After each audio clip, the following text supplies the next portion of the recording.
안녕하세요, 한스입니다. 네, 정말 오랜만에 강의로 찾아뵙게 됐어요. 네, 정말 오랜만이죠. 제가 해야지 했는데 좀 뭐랄까, 이 마이크도 구비하고 이 녹화 어플리케이션도 구매하고 하는 식으로 좀 제대로 강의를 진행해 보려고 준비를 좀 했어요. 자, 여러분들의 사진을 여러분들 저는 이제 영상으로 보여드리는 그런 강의는 좀 주로 포토샵이 주가 됐으면 좋겠거든요.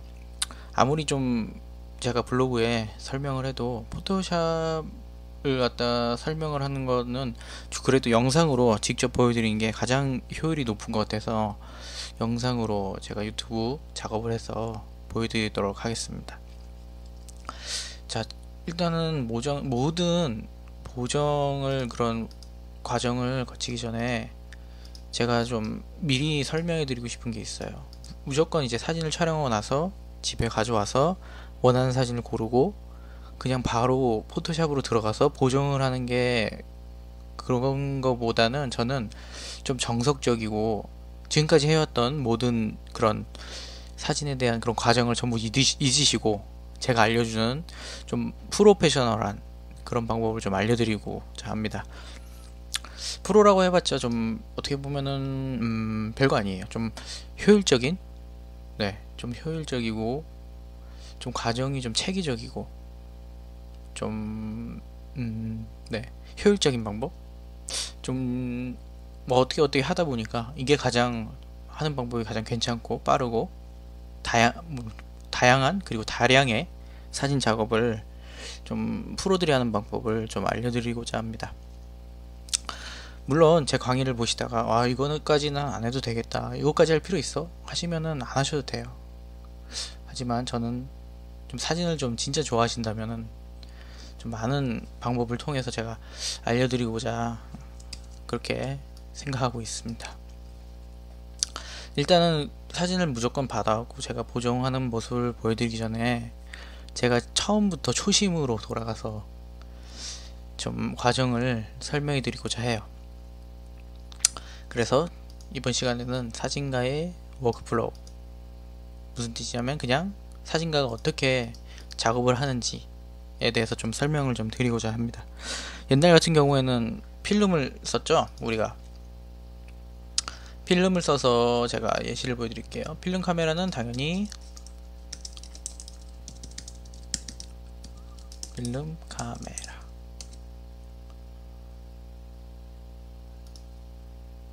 필름 카메라는 이런 식이죠. 정말 옛날 클래식한 카메라는 이런 식으로 필름을 사서 장착하고, 이 필름을 바로 사진으로 만들 수 없죠, 아시죠? 그럼 이 필름을 현상소에 맡겨요, 우리는. 그러면 우리는 그 현상소에 맡겨서 현상소에서 며칠 뒤에 찾으러 오라고 하죠, 사진을. 하지만 이제 암실 작업을 공부하신 분은 그렇지 않죠. 자기 암실 공간을 가져서 그 안에서 이 필름을 가지고 약품을 통해서 현상이란 과정을 거쳐서 사진을 자기가 원하는 사이즈로 현상을 해내요. 그런 과정이 지금 디지털로 오면서 전 그대로 이어져 왔다고 생각합니다. 그렇게 크게 다르지 않아요. 다만 훨씬 더 쉬워졌죠. 그리고 약품 같은 거 안 써도 되죠. 바로 컴퓨터를 통해서 할 수 있으니 정말 손쉽고 좋아졌어요. 그리고 현상만 하는 것뿐만 아니라 원하는 과정으로 필름 시대체처럼 닷징과 버닝 그런 과정을 통해서 좀 보정을 하는 그런 과정도 거칠 수가 있고요. 아무튼 정말 참 좋아진 시대라고 볼 수 있는데, 가장 보정에 좀 기초한 방법은 저는 이 필름도 그렇게 크게 벗어나지 않았다고 생각해요. 기초적인 방법부터 시작해갖고 제가 차근차근히 설명을 좀 드려보도록 하겠습니다. 자, 일단은 사진을 촬영하는 거에 있어서 가장 기본적인 건, 초보분도 저는 시작하는 게 일단은 자, 로우 촬영이에요. 촬영의 시작은 가장 먼저 로우로 시작하는 게 좋습니다. 로우 촬영을 왜 해야 하는지, 이거는 정말 인터넷에 보시면은 정말 많아요. 이유는 정말 많은데, 일단은 로우 촬영은 일단 이 자체가 로우로 촬영한 그 파일 하나하나가 필름이라고 보시면 돼요. 바로 요 필름, 이 필름에 상이 들어가죠, 하나씩. 그래서 한 장 한 장이 여기 이미지에 보면 요거, 이 로우 촬영 한 사진 한 장이 요거라고 보시면 돼요. 우리는 이 사진을 바로 이렇게 스텝을 펼쳐서 볼 수는 있지만 바로 인화는 할 수가 없어요.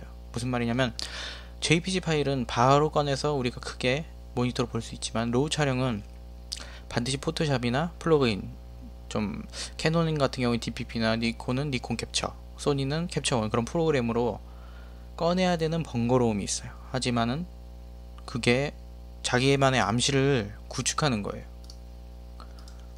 이 로우 촬영의 중요성은 정말 제가 말해도 정말 말씀드려도 끝이 없는데, 일단은 로우 촬영은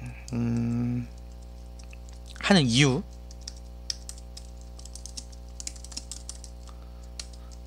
중 가장 큰 건 일단은 사진에 정말 모든 정보, 풍부한 보정을 할 수 있는 정보들이 엄청 많이 담겨 있어요. 저는 이 이유 하나만으로도 로우 촬영을 해야 된다고 생각하거든요.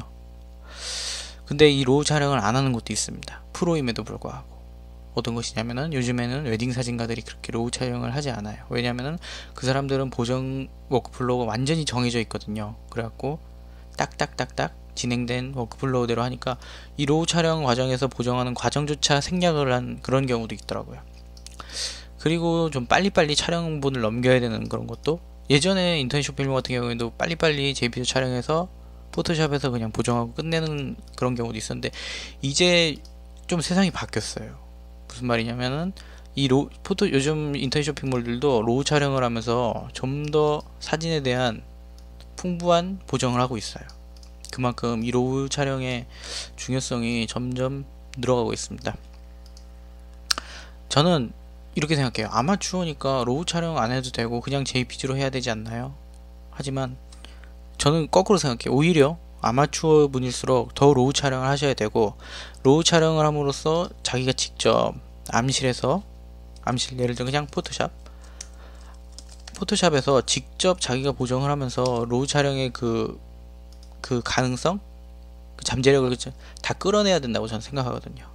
그래야지 진정한 포토그래퍼. 저는 이렇게 생각하시면 돼요. 만약에 JPG 파일을 좀 적으면서 할게요.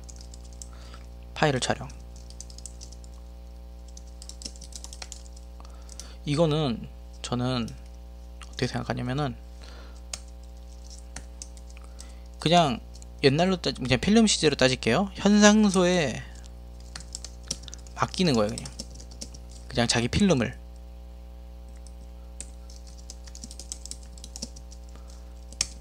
무슨 뜻인지 아시겠어요? 원래는 사진 보정을 한 뒤, 아니 사진을 찍은 뒤 필름을, 그래요, 옛날 같은 그냥 아주 손쉽게 하려고 빨리빨리 하려고 현상소에 맡겨서 찾았죠. 하지만은 진짜 포토그래퍼라면은, 진짜 사진을 좋아하시는, 자기만의 사진을 찍는 포토그래퍼라면 이 현상소를 자기가 구축해야 되지 않나 그런 생각을 합니다. 현상소라고 하기보다 암실이죠. 암실을 자기가 직접 구축해서 자기가 직접 보정을 하는 그런 과정, 그거를 저는 가져야 된다고 생각해요. 다시 찍게요. 로우 파일, 암실을 직접 구축하는 것, 이렇게 생각하시면 돼요. 아시겠죠? 그리고 저는 이번 기회에 라이트룸 보이시죠? 라이트룸, 브릿지 전부 다 알려드릴 거예요. 이런 식으로 알려드리면서 좀 사진을 체계적으로 관리하는 법, 좀 사진을 체계적으로 관리하는 법도 알려드리고 싶습니다. 일단은 손쉽게 진짜 관리하는 법은 전 브릿지라고 생각하거든요. 손쉽다는 말은 정말 간단하게 별거 없이, 마치 그냥 디카로 찍어서 컴퓨터에 저장하고, 인터넷 뭐라고 하죠? 윈도우는 그냥 열어갖고 폴더를 열어서 그냥 사진을 보고, 이런 간단한 방법은 어도비 브리지랑 상당히 비슷하고 생각하시면 돼요.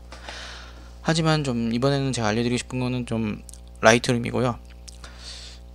저는 정말 라이트룸이 괜찮다고 생각해요. 되게 체계적으로 자기 사진을 관리하고 관리하는 그 보정의 정보가 많이 담겨 있는 곳이 라이트룸이라고 생각합니다. 그래서 이번 기회에는 라이트룸, 이제 사진을 받아갖고 하는 모든 사진들은 제가 라이트룸도 많이 보정하는 법을 알려드리고자 해요.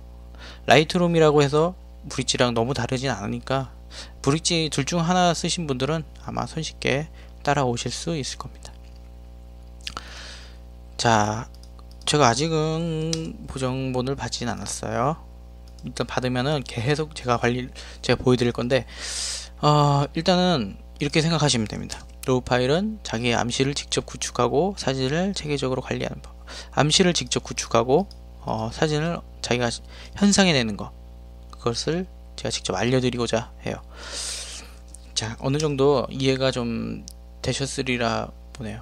JPG 파일은 아시겠죠? 현상소에서 그냥 자기가 맡겨갖고, 그 현상소가 어딘 줄 아세요? 바로 현상소는 카메라예요.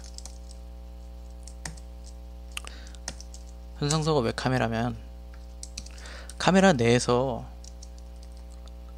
픽처 스타일이라고 혹시 아세요? 캐논 쓰시는 분들은 픽처 스타일이라고 찍자마자 바로 보정이 들어가요. 픽처 스타일에. 그러면은 그거를 이 포토샵에서 또 보정할 수 있지만 일단은 거기서 보정이 끝나버린 거죠. 픽처 스타일.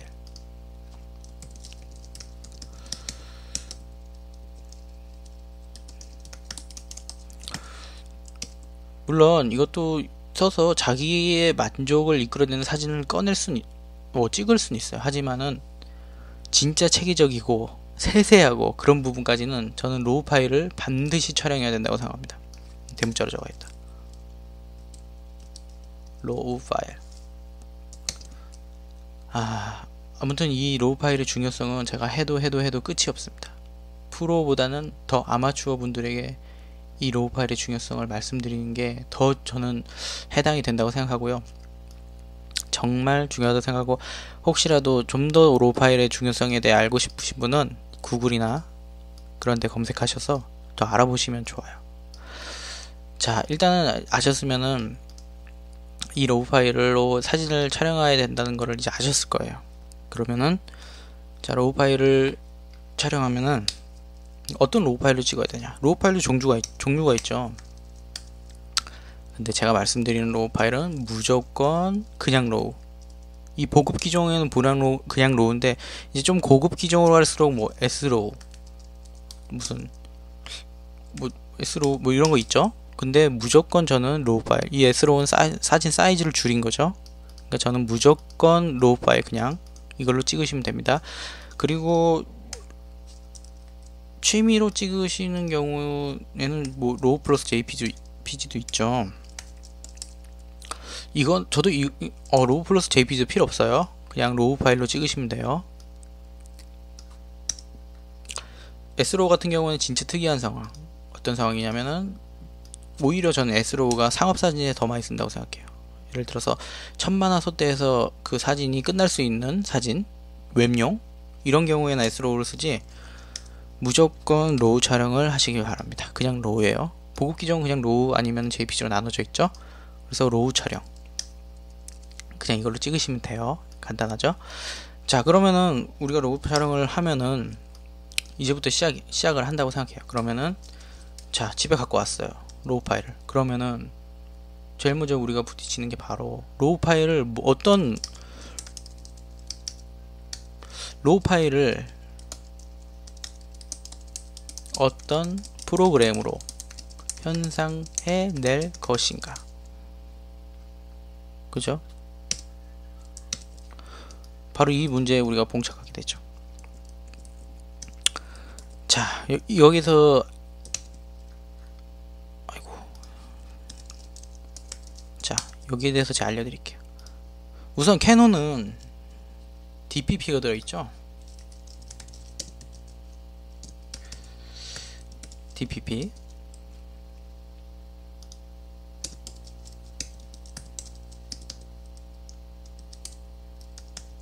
그리고 니콘은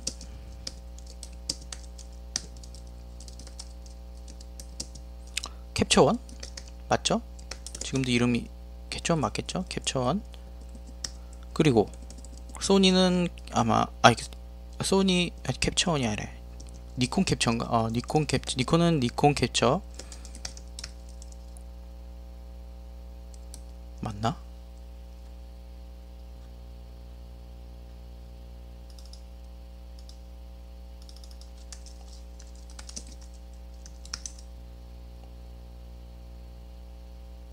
맞네. 니콘은 니콘 캡처, 그 다음 소니는 캡처원.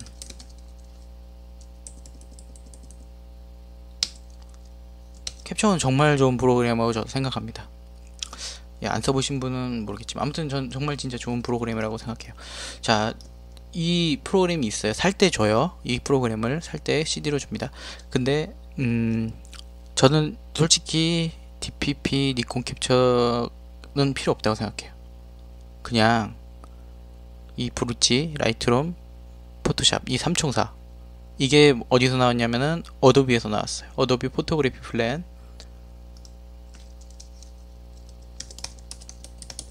어도비 포토그래피 플랜에 보시면은 구매하실 수가 있어요.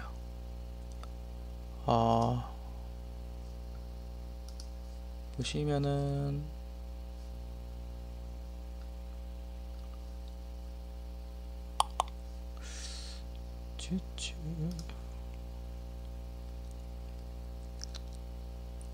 자, 한국어로 안 돼 있네. 개인 여기 있네. 포토그래퍼.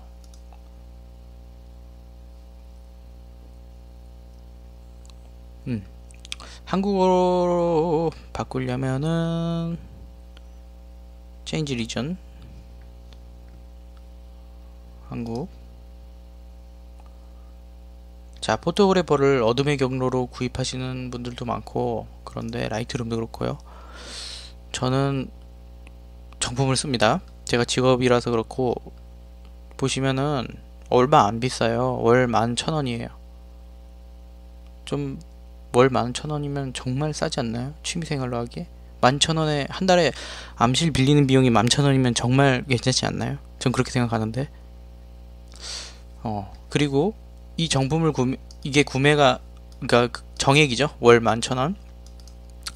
그리고 또 좋은 점은 계속 업데이트가 돼요. 최신 포토샵 버전이 나올 때마다 바로바로 최신 버전을 업데이트 해줘서 신기능들을 바로 쓸 수 있는 그런 조건을 줘요. 그래서 저는 무조건 이걸 씁니다. 그리고 저는 취미로 하신다고 하셔도 정말 사진을 좋아하신다면은 이 포토그래피 플랜을 구매하시는 거를 추천해 드려요.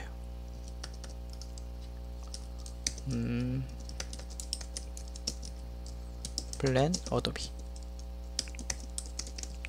자, 이 포토그래피 플랜에는 세 가지가 들어있어요. 포토샵,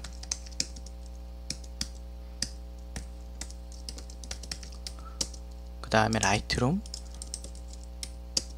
어도비 브릿지. 이 세 가지 프로그램이 들어있습니다. 정말 좋은 세 가지 프로그램 중에 가장 많이 쓰는 건 역시 포토샵이 되겠고요. 라이트룸도 사진을 체계적으로 관리하고 현상해내는 정말 좋은 프로그램이고, 어도비 브릿지는 아주 간단하게 일회성 사진 그런 거를 현상해내기 정말 좋은 프로그램이라고 생각해요. 이 세 가지가 한꺼번에 다 들어있고 월 11,000원. 네, 저는 그럼 1년이면 얼마죠? 1년이면은 13만원? 14만원? 13만원? 요즘 렌즈 하나도 번들 50.8mm 렌즈 하나도 그 정도 하죠. 근데 우리는 1년 동안 암시를 쓰면서 그 정도 투자는 충분히 하셔도 될 거라고 저는 생각합니다. 그리고 그렇게 해서 어떤 애 사진은 돈으로 바꿀 수가 없죠. 자기가 보정해서 만든 사진은. 전 그래서 상당한 값어치를 가지고 있다고 생각해서 어도비 포토그래피 플랜으로 이거를 구매하시기를 전 추천해드려요. 네, 저는 그래서 이 세 가지 프로그램을 다 가지고 계시다는 전제하에 강의를 진행하도록 할 거예요. 물론 저는 정품이기 때문에 항상 포토샵이 최신 버전으로 업데이트 돼 있고, 라이트룸도 항상 최신 버전으로 업데이트 돼 있겠죠. 그래서 저랑 좀 다른 분들도 계시긴 하실 텐데, 아무튼 좀 도움이 다 되셨으면 좋겠어요. 저는 좀 제 입장에서 전 직접 포토그래피 플랜을 구매하셨으면 좋겠다는 생각을 하고 있습니다. 네, 그러면은 좀 다음 시간에는 좀 더 자세하게 저의 워크플로우를 좀 더 자세하게 알려드리는 시간을 갖도록 할게요. 네, 감사합니다.